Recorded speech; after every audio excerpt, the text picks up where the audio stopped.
បាទសូមគោរពជំរាបសួរប្រិមិត្តដែលកំពុងតាមដានទស្សនាកម្មវិធី Live Show របស់ខ្ញុំបាទសោមឆាយាជាទីគោរពបាទនេះគឺជាការ Live Show ប្រចាំ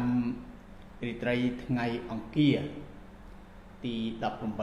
18ខែមីនាឆ្នាំ2025នេះទេណាបាទថ្ងៃនេះថ្ងៃ18ខែមីនាឆ្នាំ2025ដែលជាថ្ងៃប្រវត្តិសាស្ត្រមួយទៀតរបស់ព្រះរាជាណាចក្រកម្ពុជាយើងគឺ55ឆ្នាំនៃអំពើរដ្ឋប្រហាររបស់លោកលន់នល់មកលើព្រះបាទសម្ដេចព្រះនរោត្តមសីហនុព្រះប្រមុខរដ្ឋកាលពីសម័យនោះដែលលោកលន់នល់បានរដ្ឋប្រហារហើយក៏ឲ្យប្រទេសកម្ពុជាយើងធ្លាក់ទៅក្នុងភ្នក់ភ្លើងសង្គ្រាមពីពេលនោះមកដល់ពេលនេះពី1970 18មីនាឆ្នាំ1970មកដល់18មីនាឆ្នាំ2025គឺវា55ឆ្នាំឃើញទេណាបាទ55ឆ្នាំនៃអំពើរដ្ឋប្រហាររបស់លន់នល់លើបកូណាបិតាព្រះបរមរតនកោដ្ឋកាលសម័យនោះគឺសម្ដេចព្រះប្រមុខរដ្ឋនរោត្តមសីហនុឃើញទេណាបាទអញ្ចឹងនេះគឺជាប្រវត្តិសាស្ត្រដ៏ជូរចត់របស់កម្ពុជារបស់យើងដែលធ្វើឲ្យប្រទេសយើងធ្លាក់ទៅក្នុងភ្នក់ភ្លើងសង្គ្រាមស៊ីវិលឃើញទេណាបាទពីពេលនោះមកយើងខ្មែរវាចាប់ផ្ដើមសម្លាប់បង្កើតទៅជាសង្គ្រាមហើយក៏សម្លាប់គ្នាស្លាប់អស់រាប់ម៉ឺនរាប់សែននិងរាប់លានអ្នកក្នុងសម័យប៉ុលពតអញ្ចឹងនេះគឺជាប្រវត្តិសាស្ត្រដ៏ជូរចត់ដែលកូនចៅជំនាន់ក្រោយគឺមិនត្រូវបំភ្លេចទេណាបាទហើយឥឡូវនេះយើងបានសុខសន្តិភាពក្រុមមលុបសន្តិភាពដ៏ត្រជាក់ដែល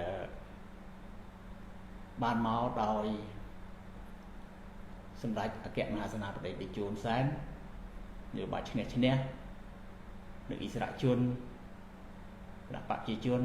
ក៏ដូចជាបកូណាបិតាព្រះអង្គជាស្ថាបនិកនៃសន្តិភាពរបស់ព្រះរាជាណាចក្រកម្ពុជាយើងដែរឃើញទេណាអញ្ចឹងយើងនាំគ្នាការពារសន្តិភាពរបស់យើងនេះឲ្យបានគង់វង្សបាទអរគុណសម្រាប់ថ្ងៃនេះរាត្រីនេះយើងមកជួបគ្នាទៀតនៅក្នុងព័ត៌មានអន្តរជាតិពាក់ព័ន្ធទៅនឹងរឿងអ៊ុយក្រែនដដែលទៀតហើយតែយើងមានព័ត៌មានថ្មីច្រើនពាក់ព័ន្ធនឹងការចរចាឈប់បាញ់នៅអ៊ុយក្រែននេះទៀតណាបាទដែលឥឡូវនេះបាល់នៅលើដៃរបស់លោកពូទីនតែលោកពូទីនគាត់ក្បត់ចោលឬគាត់បោះឲ្យដូណាល់ត្រាំអញ្ចឹងយើងមានព័ត៌មានហើយយប់នេះទៀតបាទប្រហែលជានេះម៉ោង8យប់នៅយើងនេះរបស់យើងដល់ម៉ោង9នៅគឺតាមអ្វីដែលអ្នកនាំពាក្យរដ្ឋាភិបាលរបស់ទីក្រុងមូស្គូបានលើកឡើងថាការជួបសន្ទនាគ្នារវាងលោកដូណាល់ត្រាំលោកពូទីននិងលោកដូណាល់ត្រាំនឹងធ្វើនៅវេលាម៉ោង4ទៅម៉ោង5នៅទីណាម៉ោង4បាទមើលសិនទៀតបាទម៉ោង4ទៅម៉ោង6ម៉ោង4ទៅម៉ោង6រសៀលឃើញណានេះអ្វីដែលខាងអ្នកនាំពាក្យទីក្រុងមូស្គូបានជម្រាបទៅអ្នកសារព័ត៌មានអញ្ចឹងបើម៉ោង4ម៉ោង6នៅមូស្គូវាស្មើនឹងម៉ោង20ទៅ22ម៉ោង8ទៅម៉ោង10អញ្ចឹងប្រហែលជាត្រៀមទំនាក់ទំនងរលេខទូរស័ព្ទគ្នាឲ្យមើលទៅបាទព្រោះមិនដឹងជាប្រហែលជាលោកពូទីនហៅទៅដូណាល់ត្រាំឬក៏យ៉ាងណានោះឬក៏លោកដូណាល់ត្រាំហៅទៅលោកពូទីនជាអ្នកហៅលោកពូទីនពីព្រោះថាទាំងពីរនាក់នឹងនិយាយដូចគ្នាលោកពូទីននិយាយមុនផង បានឲ្យសម្ភារហើយក៏និយាយប្រាប់អ្នកសារព័ត៌មានថារឿងចរចាឈប់បាញ់នៅអ៊ុយក្រែនមួយខែនេះនឹងគាត់នឹងតាក់ទងទូរស័ព្ទទៅលោកដូណាល់ត្រាំនេះអ្វីដែលលោកពូទីនគាត់និយាយបាទពីព្រោះការងារក្រុមការងារបានធ្វើជាច្រើនហើយក៏ប៉ុន្តែចុងក្រោយសម្រាប់លើដូណាល់ត្រាំគាត់និងដូណាល់ត្រាំរីឯដូណាល់ត្រាំក៏និយាយជាមួយនឹងអ្នកសារព័ត៌មានថាគាត់នឹងជួបលោកពូទីនហើយសារព័ត៌មានសួរថារឿងអីជួបរឿងអីខ្លះគាត់ថារឿងទឹកដីនិងរឿងអគិសនីណាហើយគាត់សរសេរនៅក្នុងបណ្ដាញសង្គមរបស់គាត់គាត់ថានឹងគាត់នឹងលោកពូទីនជួបគ្នាចែកគ្នាដើម្បីចែកផលប្រយោជន៍គ្នាលុយទេបាទចែកផលប្រយោជន៍គ្នាគឺពីទឹកដីអ៊ុយក្រែនហ្នឹងឯងឃើញណាបាទអូខេឥឡូវរងចាំការអញ្ជើញមកដល់របស់ប្រិមិត្តបាទសូមស្វាគមន៍បាទប្រិមិត្តបដាសិនទៅទីណាបាទហ៊ុនពុទ្ធីញោមពិរុនពូវ៉ាតថនចាយមៀបាទជួយខងកុសលជាតិថៃកុសិតថៃកុសិនសុតច័ន្ទសុថនបាទហេសុគុណពីពន្លកទំនិញបោះរំលោះបាទអូខេយើងកំហុងបាទចនាវរីវីសាថាម៉េចពុទីថាកងទ័ពបរទេសតាមដានបត់ឈប់បាញ់អត់ឲ្យកាន់អាវុធទេហ្នឹងហើយគាត់ថាតើ civil អត់មានកំភ្លើងបានឲ្យហើយដល់ម៉ាក្រុងប្រធានាធិបតីរបស់បារាំងថាស្អីចេះអីនោះមិនមែនដីរបស់ខ្លួនផងចេះមកអង្អាត់មកហាមចេះហាមចោះហ្មងស្រេចលើប្រជាជនអ៊ុយក្រែននេះបារាំងគេថាអញ្ចឹងតែចាំមើលវាតែរុស្ស៊ីគេថាទេបើដាក់កម្លាំងទ័ពមកវាជាប់នឹងព្រំដែនប្រទេសខ្ញុំតាអញ្ចឹងខ្ញុំគិតត្រូវគិតពីសុវត្ថិភាពហៅថាសន្តិសុខជាតិរបស់គេរឿងហ្នឹងឥឡូវវាត្រូវជជែកគ្នាតែខាងអឺរ៉ុបនឹងប្រជុំដល់ជួបគ្នាដល់ហើយបាទកាលពេលដែលដូណាល់ត្រាំគាត់បែកចិត្តទៅហ្នឹងគឺអឺរ៉ុបលែងទុកចិត្តត្រាំហើយគិតគូធ្វើអីជួយខ្លួនឯងឥឡូវប្រជុំមើលថ្ងៃនេះបាទ18 19 ស្អែក20បាទខាងស្អែកនេះគឺប្រជុំគ្នាទៀតដែរបាទណាត់ប្រជុំគ្នាទៀតដែរអឺរ៉ុបទៀតណាបាទចាក់ផល្លាបាទត្រីសួស្ដីពីទីចេះរកល្បិចមិនចេះចប់ហ្មងពីរឿងបត់ឈប់បាញ់គ្នារយៈពេល30ថ្ងៃនេះតិចទៀតខ្ញុំបាននិយាយរឿងនេះណាទៀតណាអ្វីដែលលោកពូទីនគាត់ថាជាលក្ខខណ្ឌត្រូវមានលក្ខខណ្ឌគាត់គ្រប់គ្រងបត់ឈប់បាញ់មានន័យថាអានឹងយកចិត្តត្រាំក៏តែត្រាំតយកចិត្តខ្ញុំដែរគឺពូទីនដែរចាំនិយាយគ្នាតាមទូរស័ព្ទតែអ្វីដែលការលេចធ្លាយមកខ្លះឲ្យធ្វើឲ្យអ្នកវិភាគតាមដានរឿងការចរចាហ្នឹងអ៊ុយក្រែនហ្នឹងមានចំណុចដែលអាចយកមកជជែកគ្នាបានឃើញណាយកមកជជែកគ្នាបានដោយសារអីដោយសារសម្ដីខ្លះឬក៏ព័ត៌មានបែកធ្លាយមកខ្លះគេយកមកគុំគ្នារួចហើយបានចេញទៅជាចំណុចខ្លះចំណុចសំខាន់ខ្លះដែលលើកឡើងនៅលើទំព័រសារព័ត៌មានថ្មីនេះទេណាបាទអូខេនិយាយតូចជាងម៉ាប់សំភាវតាំងប៉ឆាយបេដូនីប៉ុនសំអូនមានសរិទ្ធសៀនសុផាតពូរិទ្ធយេសានបុត្រសេងហានយ៉ាត់កំហនបាទអរគុណលោកអ្នកដែលជួយ share នេះទេណាបាទយល់ល្អជួយ share គ្នាឲ្យបានពី3អីទៅនេះទេណោះបាទពុកសរិទ្ធបាទពុកសរិទ្ធគាត់ថាពូទីនយកដីត្រាំយករ៉ែអូខេគុណរដ្ឋនាបាទក្រុកឡុងខ្ញុំបាទទៅលឿន ដើម្បីរងចាំប្រិមិត្តយើងមកដល់បាទឥឡូវបាន250ទៀតណាបាទនៅសល់50ទៀតយើងចូលបាទប្រកឡុងឆាប់ត្រូវគ្នាទៅលោកព្រះអូខេសម្រាប់សរឿនអែមសវណ្ណារិទ្ធបាទទុយធុលបាទលោកពូទីនឈប់ធ្វើសង្គ្រាមមកសុខសន្តិភាពជាមួយអ៊ុយក្រែនអូខេហ៊ុនឈិនបាទពូទីនយកទាហានកូរ៉េខាងជើងច្បាំងផងមិននិយាយអូខេលោកហ៊ុយមិនលេងបាទអរគុណលោកហ៊ុយមិនលេងបាទអរគុណនិយាយទៅនៅទីណាបាទអ្វីដែលខ្ញុំបាទកត់ត្រានេះហើយខ្ញុំបាទតាមរហូតទៀតព័ត៌មានថ្មីឃើញណាបាទនេះទៀតបាទកត់ត្រាហើយវារឿងអ៊ុយក្រែននឹងហើយក៏ប៉ុន្តែវាវិវត្តទៀតវាវិវត្តលោកដូណាល់ត្រាំនឹងគឺមួយថ្ងៃនេះយើងអាចធ្វើព័ត៌មានបាន4-10ជាមួយដូណាល់ត្រាំវាមានផ្លែកមួយចំណុចពីរចំណុចមួយចំណុចពីរចំណុចម៉ោងនេះមានចំណុចនេះម៉ោងនេះមានចំណុចនេះឥឡូវកំពុងពជាដាក់ហ៊ូទីនៅសមុទ្រក្រហមឥឡូវអ៊ីរ៉ង់កំពុងយកជើងកងថ្ងាសគិតថាត្រូវធ្វើយ៉ាងម៉េចឆ្លើយតបទៅនឹងដូណាល់ត្រាំរីឯអ៊ីស្រាអែលនោះដាក់កាហ្សាវិញមកកដាំងហ្នឹង400ជាងជីវិតស្លាប់តិចបាទនិយាយនេះថ្ងៃនេះយើងមានរឿងកាហ្សាខ្លះរឿងហ៊ូទីខ្លះនិងច្រើនគឺរឿងអ៊ុយក្រែនហើយការជួបសន្ទនាគ្នារវាងលោកដូណាល់ត្រាំនិងលោកពូទីនហ្នឹងនៅរយៈពេល1ម៉ោងទៀតនេះដែលយើងកំពុង live ហ្នឹងអាចយើងកំពុង live ជិតចប់ live ហ្នឹងគេនិយាយគ្នាក៏មិនដឹងតែព័ត៌មានវាមិនទាន់ចេញមកភ្លាមទេនៅទីណាបាទតោះស្អែកអញ្ចឹងយើងគ្រាន់តែដឹងតម្រុយខ្លះដែលខ្ញុំបាទនឹងយកមកដើម្បីជម្រាបជូនពីរឿងចោចាហ្នឹងហើយដែលវាយូរយឺតមកដល់ថ្ងៃនេះ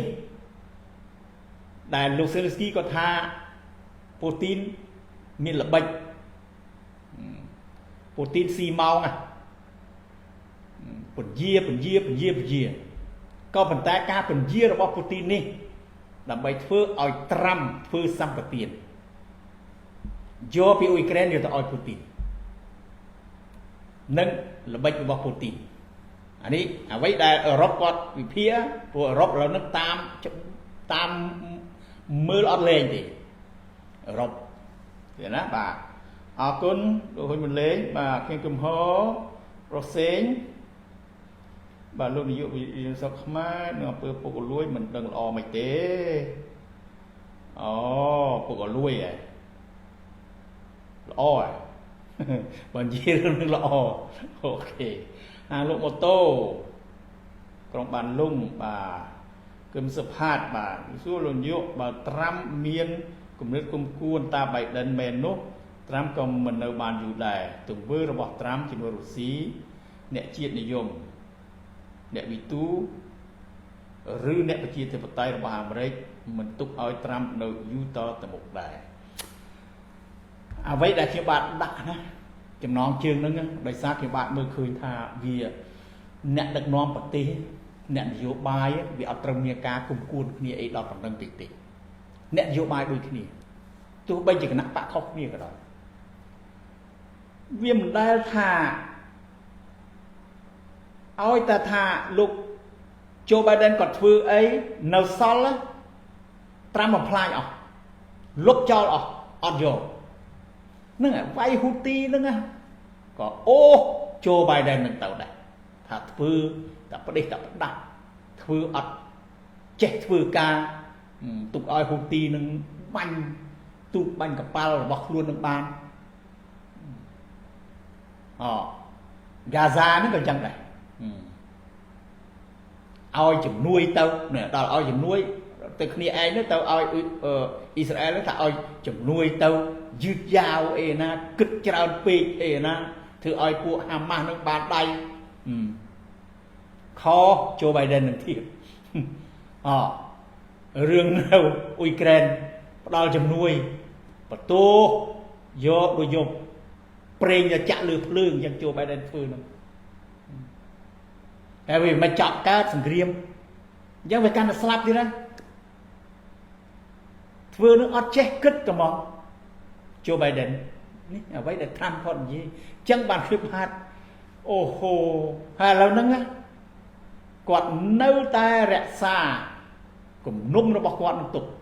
មិនមុំនៅក្នុងចិត្តរបស់គាត់ហ្មងលោកត្រាំជាមួយជូបៃដិនហ្នឹងអញ្ចឹងនេះដែលគាត់ទៅល្អអឿនជាមួយនឹងលោកពូទីនហ្នឹងដោយសារគាត់ចង់កាច់ជូបៃដិនជូបៃដិនធ្វើរបៀបជូបៃដិនហ្នឹងវាអត់ត្រូវទេតើត្រូវជាមួយពូទីននោះអានោះបានត្រូវអ្វីដែលគាត់ធ្វើហ្នឹងគាត់គិតអញ្ចឹង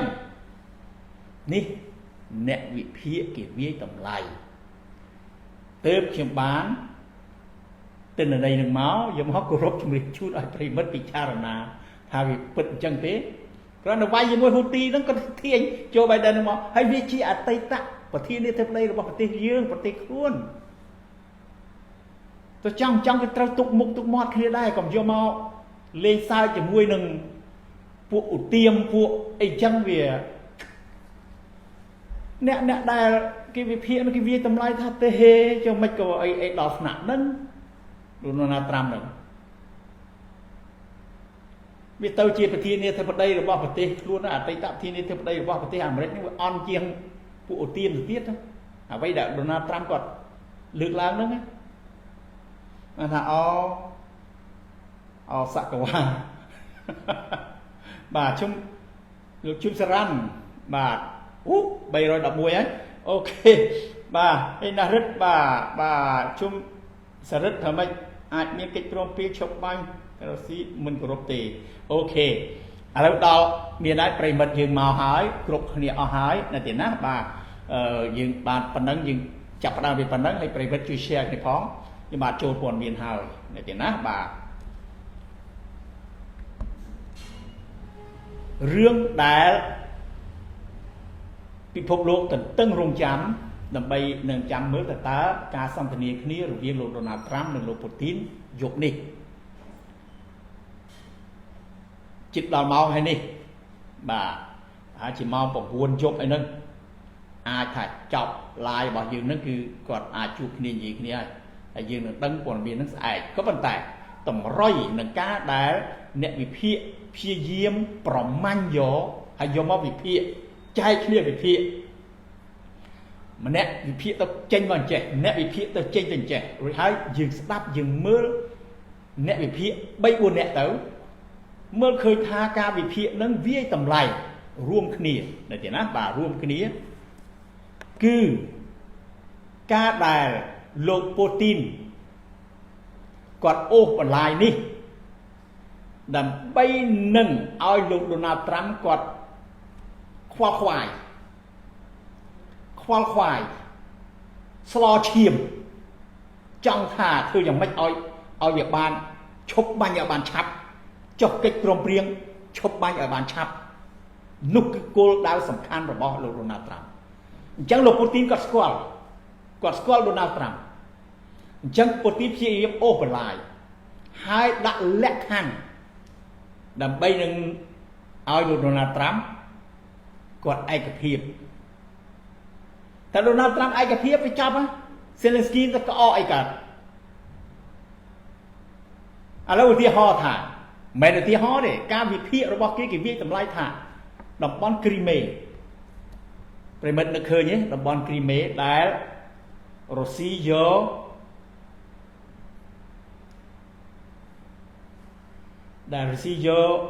ពីឆ្នាំ2014នោះ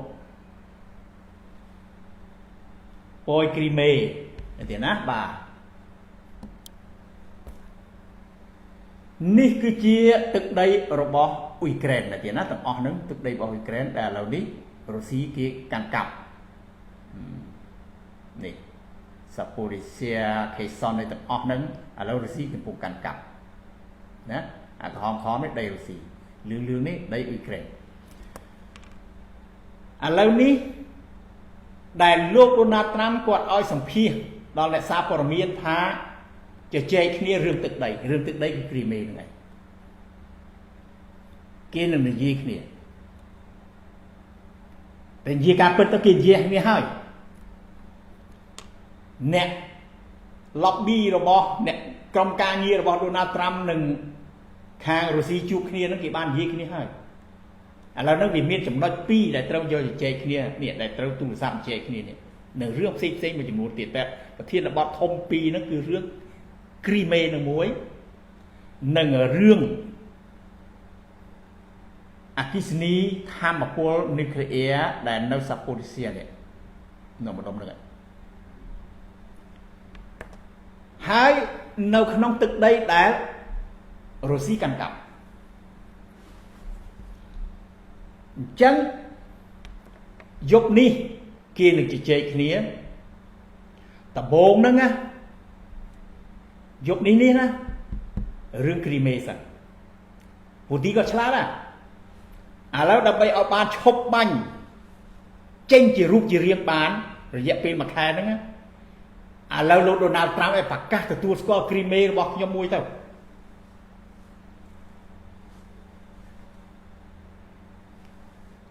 វាអត់មានបាក់អីទេពួកខ្ញុំនៅយូរហើយកន្លែងហ្នឹងហ៎ប្រកាសទៅក្នុងនោះអ្នកវិភាគបានវាយតម្លៃហើយសន្និដ្ឋានដូចគ្នាថាអាមេរិកនឹងប្រកាសទទួលស្គាល់គ្រីមេអាចប្រកាសទទួលស្គាល់គ្រីមេថាជារបស់រុស្ស៊ីស្របច្បាប់ហើយតាមសម្លេងមួយចំនួនបានបន្ថែមមកទៀតថាអាមេរិកអាចធ្វើសម្ពាធ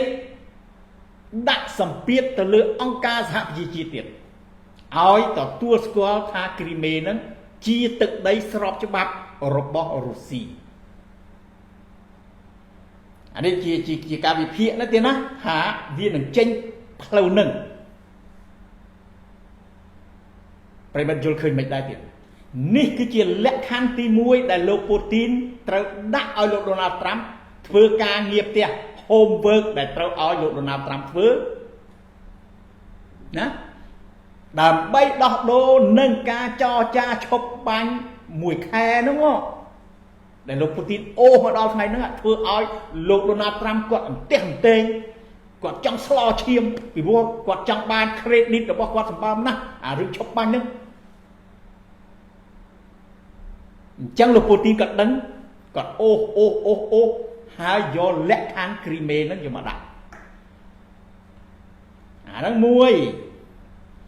រួចហើយរោងចក្រអគ្គិសនីប្រថាមពលនុយក្លេអ៊ែរដ៏ធំរបស់អ៊ុយក្រែនដែលរុស្ស៊ីកំពុងកាន់កាប់នេះដ៏ធំរបស់អ៊ុយក្រែនហើយដ៏ធំជាងគេនៅក្នុងអឺរ៉ុបជំរាបទៅ30ជាងប្រទេសហ្នឹងមាននៅកន្លែងហ្នឹងទេធម្មពលនុយក្លេអ៊ែរដើម្បីអគ្គិសនីប្រថាមពលនុយក្លេអ៊ែរដែលធំបំផុតនេះឥឡូវរុស្ស៊ីកាន់កាប់ប្រទាញបន្ទុំគ្នាកន្លែងហ្នឹងតែរុស្ស៊ីភាគច្រើនរុស្ស៊ីកាន់កាប់កន្លែងហ្នឹងឥឡូវ Donald Trump និយាយបលិចមកថាចែកផលប្រយោជន៍គ្នាដែលខ្ញុំប្រជាជនអ៊ុយក្រែនគាត់ខ្ញុំស្ដាប់ប្រជាជនអ្នកនយោបាយអ៊ុយក្រែននិងអ្នកនយោបាយខាងអឺរ៉ុបជួបគ្នាគាត់ថាឥឡូវហ្នឹងប្រជាជនអ៊ុយក្រែនអត់ដឹងអីទេស្រាច់ត្រាំនិងពូទីនច្រាំចែកគ្នាទៅអ៊ុយក្រែនចាំតែអឺទៅចាំតែយេទៅតែពីម្សិលមិញនេះលោក Zelensky គាត់បានចេញថ្លែងការណ៍នៅទូរទស្សន៍ហើយថាអត់ទេណាអ៊ុយក្រែនមិនអាចឲ្យបាត់បង់ទឹកដីរបស់ខ្លួន1មីលីម៉ែត្រណាឡើយហ្នឹងហើយឥឡូវនេះបើចេញមកអញ្ចឹងយ៉ាងម៉េចទៀតមិនលោកពូទីនមិនទួង Donald Trump មិនទូង Zelensky ទៀតមិនចឹងប្រឆាំងទៅនឹងមិត្តប្រឆាំងទៅនឹងសន្តិភាពត្រាំគាត់និយាយថា Zelensky អត់ព្រមទទួលគ្រីមេហ្នឹង ប្រឆាំងនឹងសន្តិភាពចង់បានសង្គ្រាមហើយត្រាំនិយាយមិនទេកន្លែងហ្នឹងទៀតប្រសិនបើអ៊ុយក្រែនមិនព្រមទេទុកចោលទៅឲ្យប្រជាជនស្លាប់ទៀតទៅអាហ្នឹងBiden គាត់អ្នកបង្កើតឲ្យទៅជាអញ្ចឹងណា Biden ទៀតនេះត្រាំទៀតយើងឃើញស្ងាត់ចាំរុស្ស៊ីហ្នឹងពីចាប់ផ្ដើមលោក Donald Trump មកដឹកនាំប្រទេសមកដឹកនាំសហរដ្ឋអាមេរិកប្រិមិត្តធ្លាប់ឮលោក Donald Trump រិះគន់លោក Putin ទេស្ដីថាឲ្យលោក Putin ទេនាយករដ្ឋមន្ត្រីកាណាដាត្រូវស្ដីត្រូវថានាយករដ្ឋមន្ត្រីប្រទេសមួយចំនួនត្រូវស្ដីត្រូវថាប្រទេសសម្បីប្រទេសចិនហ្នឹងក៏ត្រូវ Donald Trump ស្ដីថាឲ្យដែរតែខាងលោក Putin អត់ដែលមានប៉ះពាល់ទេនេះអ្វីដែលអ្នកសារព័ត៌មានគេកត់សម្គាល់ប្រិមិត្តផ្លែកទេកន្លែងហ្នឹងអញ្ចឹងការដែលបង្ខំឲ្យត្រាំទទួលស្គាល់គ្រីមេនឹងគឺជាជំហានទី1នៃកិច្ចចរចា1ខែឈប់បាញ់1ខែទេណាលុះដល់ពេលមានក្រុមការងារពួកដល់ឈប់បាញ់1ខែឧទាហរណ៍ថាត្រាំប្រកាសអីក៏ប្រកាសទៅស្គាល់ក៏ស្គាល់ទៅក៏ប៉ុន្តែសេលស្គីក៏ថាអត់ទេខ្ញុំអត់មានទៅសញ្ញេអីមកទទួលស្គាល់អីជាមួយលោកឯងទេតែមិនដឹងសេលស្គីធ្វើបានអត់ទៀតណាពេលនេះបើលោកសេលស្គីប្រឆាំងពឹបអាចផ្ដាច់ជំនួយទៀតហើយត្រាំអាចផ្ដាច់ជំនួយទៀតហើយដូចលើមុនអញ្ចឹងគាត់ទៅប៉ះសម្ដីគ្នាឆ្លោះគ្នាដែលអ្នកខ្លះគេថាខំគ្នានៅសេតវិមានហ្នឹងតែមិនដែលមាននៅប្រវត្តិសាស្ត្រប្រទេសអាមេរិកទេអានេះអ្នកគេវិភាគនៅតែគេនិយាយទេណាបាទអ្នកដែលអត់ចូលចិត្តត្រាំនេះគេនិយាយអញ្ចឹងតើខំគ្នា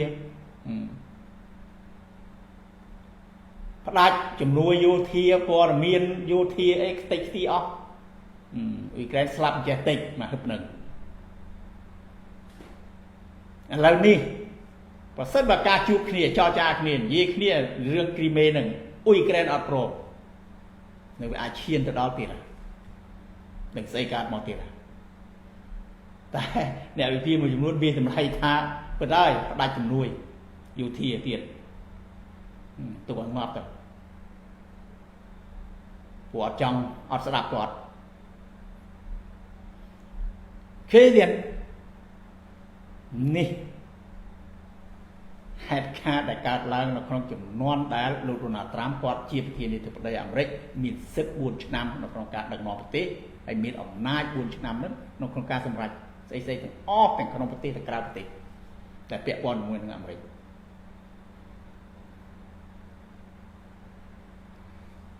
ថ្ងៃនេះខួបទី11ឆ្នាំ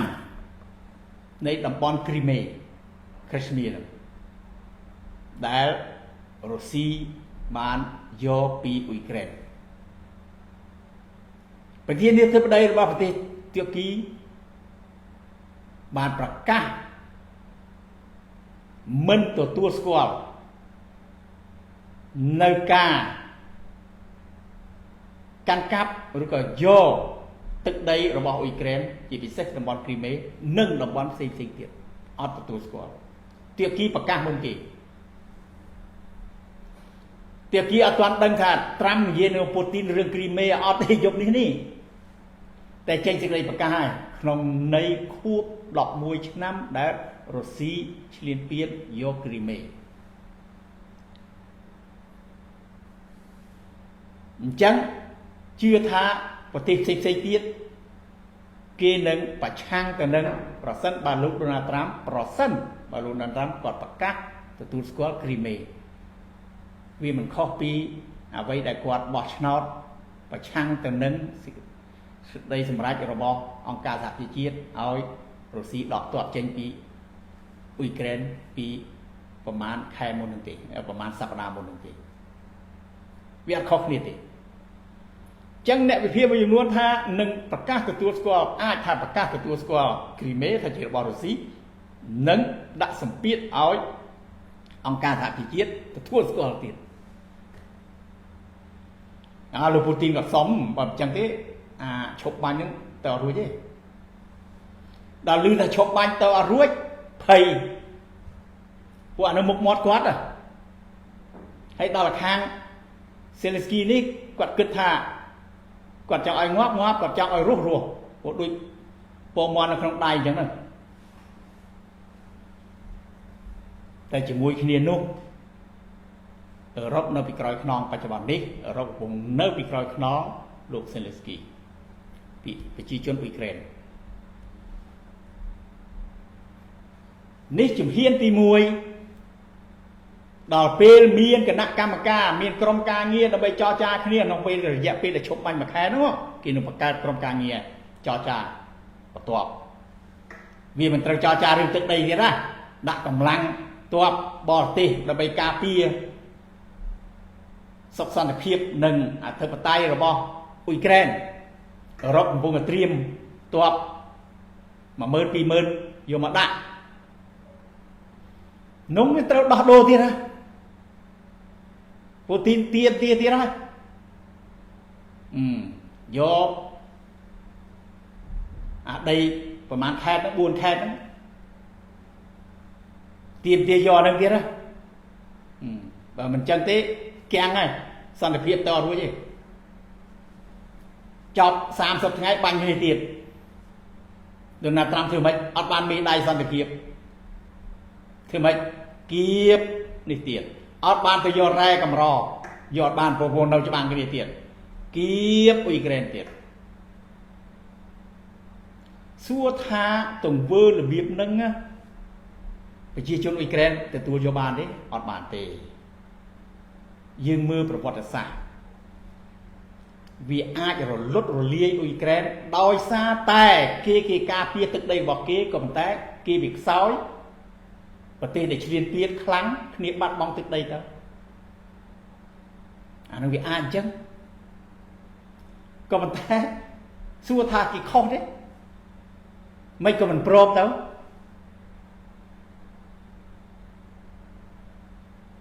មតិជាច្រើនប្រហែលនិយាយថាមិនខុសទេពីព្រោះអានោះវាគេការពារអធិបតេយ្យភាពរបស់គេតែខ្លះគិតថាអើយអស់អា4 10 20% ហ្នឹងក៏ឲ្យគេទៅតែវាមិនមែនអញ្ចឹងមកគៀបគ្នាហើយមកគៀបគ្នាទៀតដែលវាអយុត្តិធម៌សម្រាប់គ្នាលោកដូណាល់ត្រាំត្រូវនិយាយ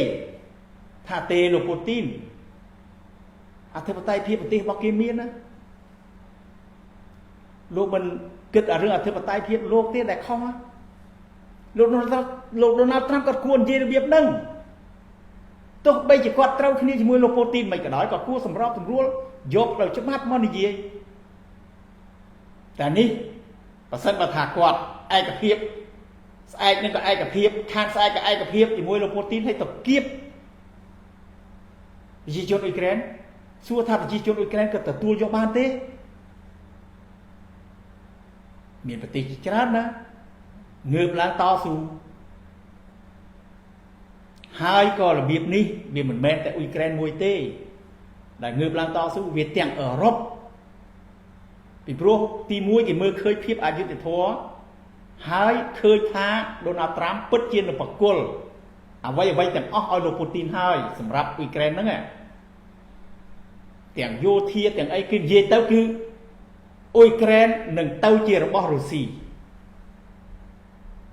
ឬក៏រណបរុស្ស៊ីដូចបេឡារុសអញ្ចឹងសួរថាអឺរ៉ុបគេព្រមទេអត់ព្រមទេព្រោះអឺរ៉ុបគេក៏បានចំណាយថវិកាហើយក៏គេគិតអំពីសុវត្ថិភាពរបស់គេលោកពូទីនគាត់និយាយថាបើអឺរ៉ុបដាក់ទ័ពមកវាស្មើនឹងយកទ័ពរបស់អឺរ៉ុបឬក៏ NATO ហ្នឹងមកជាប់នឹងលបងផ្ទះរបស់គាត់អឺរ៉ុបគាត់និយាយវិញលោកប្រធានាធិបតីម៉ាក្រុងគាត់និយាយថាទេ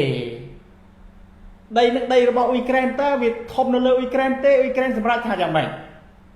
អឺរ៉ុបមកឬក៏អត់ bà Europe bà Ukraine cái tha tê trâu ở Europe máuพวกkia chia mình chắc thế kia chắc từ đây vì miền Tây qua lên Russia Russia cái tha tê bà Europe máu hai viên nước Bắc qua từ đó sang sọc chia bọc nhom vìพวกตะวันตกEurope ai nâng cứ NATO nâng hai mà nó chết tẹt nhom hai nâng chọn bọc tẹt nhom hai đó Europe cái tha hả bà ăn oi trong máuแต่ลูก ai vô Ukraineลูก ai mình chọn bọc tẹt nhom đâyลูก ai thứ Israel chết đây nâng chân riêng Ukraine ní đây Ukraine ní cứ việc mình ai phải chọc bàn nó nóngពេលឆាប់ៗនេះទេ ហើយប្រសិនបើលោក Donald Trump គាត់មានមហិច្ឆតារបៀបនេះ ចង់ខូចអីក៏ខូចទៅចង់បាត់អីក៏បាត់ទៅអាណាងាប់អាណារស់ងាប់ទៅធ្វើម៉េចឲ្យអញបានមុខតែគេកើតទុកគាត់មិនគិតនោះរឿងវាអត់ចប់ទេមិនអាចយកអំណាចរបស់ខ្លួននឹងយកទៅដើម្បីនឹកគ្របដណ្ដប់ទៅលើទុកលំបាករបស់គេដែលជាមួយគ្នានឹងគេក៏មានគ្នារបស់គេដែរគឺអឺរ៉ុបនិងប្រទេសដែលស្រឡាញ់សន្តិភាពដទៃទៀតឃើញទាគីតើចេញសេចក្តីប្រកាសអត់ទទួលស្គាល់នៅទង្វើទាំងឡាយណាដែលរំលោភអធិបតេយ្យភាពរបស់ប្រទេសដទៃហ្នឹងឯង Donald Trump ក៏ត្រូវនិយាយអារឿងហ្នឹងមិនក៏គាត់មិននិយាយក្នុងនាមប្រទេសជាមហាអំណាចធំជាងគេលើโลกហ្នឹងអញ្ចឹងវាបត់វាកលាប់កាប់ផ្ងាអស់ហើយដូច្នេះភាពកលាប់កាប់ផ្ងាមិនត្រឹមត្រូវទាំងអស់ហ្នឹងហើយដែលពិភពលោកទទួលយកអត់បានជាពិសេសគឺអឺរ៉ុបហ្នឹងហ្មងទទួលយកអត់បានដល់ទទួលយកអត់បានវាប៉ះគ្នាវាត្រូវប្រឈមគ្នាចឹងការចរចាគ្នាយប់នេះតាមទូរស័ព្ទដែលត្រៀមជួបគ្នានោះវាទៅជាយ៉ាងណាអានឹងជឿចាំមើលទៀតក៏តែដូចខ្ញុំបានជម្រាបជូនចឹងហើយអ្វីដែលគេវាយតម្លៃថាច្បាស់គេនិយាយរឿងគ្រីមេហ្នឹងមកថានិយាយរឿងគ្រីមេគេរំពឹងថាលោក Donald Trump yes say yes ព្រោះបើមិនចឹងគាត់ខ្លាចលោកពូទីនអត់ព្រមទទួលយកបទឈប់បាញ់រយៈពេល1ខែតែគ្រីមេនឹងជាអធិបតេយ្យភាពរបស់អ៊ុយក្រែនលោក Donald Trump ដើម្បីមុខរបស់លោកប៉ុនមុខខ្ញុំបានឯហ្នឹងហើយអស់ដីគេមកកំភ្លុះហ្នឹងហើយវាអត់ចប់ត្រឹមនឹងទេអា4ខែដែលនៅសល់ទៀតលោកពូទីនគាត់នឹងលេងមកជំហានមកកលៈលេងជាមួយត្រាំពីព្រោះនៅ4ឆ្នាំត្រាំក៏នៅ4ឆ្នាំអញ្ចឹងអឺរ៉ុបត្រៀមធ្វើអី4ឆ្នាំដែលត្រាំត្រូវជាមួយនឹងពូទីនហ្នឹងត្រូវត្រៀមយ៉ាងម៉េចសុកចិត្តឲ្យអ៊ុយក្រែនរបូតទៅលោកពូទីនតាមដែលត្រាំគាត់ចង់បានផលប្រយោជន៍របស់គាត់ពីព្រោះតាមស្ដាប់អ្នកវិភាគវាតម្លៃថារោងអគ្គិសនីរោងផលិតអគ្គិសនីប្រើថាមពលនុយក្លេអ៊ែរនៅសាប៉ូរីសៀហ្នឹងអានេះយកមកហើយត្រាំគេនឹងឲ្យក្រុមហ៊ុនឯកជនមកគ្រប់គ្រងចែកជាមួយនឹងរុស្ស៊ីហើយចុះអ៊ុយក្រែនតែអានោះប្រហែលជាគេមានចំណាយឲ្យអ៊ុយក្រែនអីទៀតហើយក៏តែគ្រាន់ថាគេជាអ្នកចាត់ចែងគឺ Donald Trump ជាអ្នកចាត់ចែងហើយរុស្ស៊ីចង់បានណាចង់ត្រាំធ្វើអីធ្វើទៅឲ្យថាជារបស់រុស្ស៊ីអូហូសម័យយើងនេះមិនគួរឃើញស្ថានភាពរបៀបនេះទេប្រយោជន៍ណោះមិនគួរជឿទេទីមហាអំណាចធំទី2លើពិភពលោកអង្គុយកៅអី ណៈចិនត្រៃអង្គការសហជីវជាតិ5ប្រទេសរំលោភឈ្លានពានប្រទេសតូចតាចមិនគោរពនៅច្បាប់អន្តរជាតិតែខ្លួនអង្គុយគេហៅថាយកច្បាប់មកទ្របគូអង្គុយហើយដល់មហាអំណាចទី1លើពិភពលោកទៅចាប់ដៃជាមួយមហាអំណាចទី2ធ្វើមិនទៅមានតែបារាំងហ្នឹងណាហើយនៅអង់គ្លេសអត់ព្រមទេលោក Donald Trump និងលោក Putin ធ្វើរបៀបហ្នឹងគឺអត់ព្រមជាដាច់ខាតឥឡូវនឹងឡង់សេលុកយន្តហោះ Rafale របស់គាត់ហ្នឹងបារាំងប្រទេសមួយចំនួននឹងពួកគិតពិចារណាថាប្រឈប់នៅការបញ្ជាទិញយន្តហោះ F-35 ដល់ល្បីរបស់អាមេរិកឥឡូវប្រទេសប៉ុកទុយហ្គេហ្នឹងក៏កំពុងពិចារណាដែរឬថាអ៊ីតាលីហ្នឹងក៏គិតដែរគិតយកយន្តហោះចម្បាំងរបស់អឺរ៉ុបវិញឥឡូវហ្នឹងវាមានភាពច្បុកច្បល់ឥឡូវនេះនិយាយអំពីរឿងហ្គាហ្សា